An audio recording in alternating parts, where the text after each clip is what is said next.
हरियाणा के मुख्यमंत्री नायब सिंह सैनी ने मंगलवार को कांग्रेस पर निशाना साधते हुए कहा कि अब उनका एकमात्र उद्देश्य सिर्फ विरोध के लिए विरोध करना रह गया है। सैनी ने कहा कि अगर हम गरीबों को गैस कनेक्शन देते हैं तो वो इसका विरोध करेंगे, अगर हम एमएसपी बढ़ाते हैं तो उससे भी उन्हें समस्या होगी। हम जो भी फैसला लेंगे वो सिर्फ और सिर्फ उसका विरोध करेंगे। पंचकूला में प्राइम मिनिस्टर मोदी सरकार के 11 सालों के कार्यकाल की उपलब्धियों पर आयोजित प्रेस कॉन्फ्रेंस में सैनी ने विपक्ष से आग्रह किया कि वे जनता को सरकारी पहलों का सही जानकारी दें।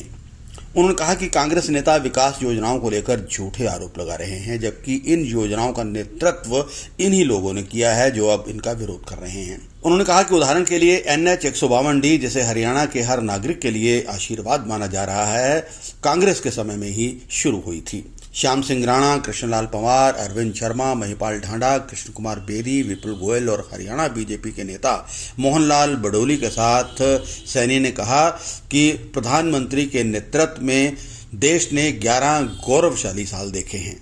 उन्होंने पूर्ववर्ती यूपीए सरकार पर हमला बोलते हुए कहा कि उस समय देश भ्रष्टाचार और नीतिगत पक्षाघात से ग्रस्त था।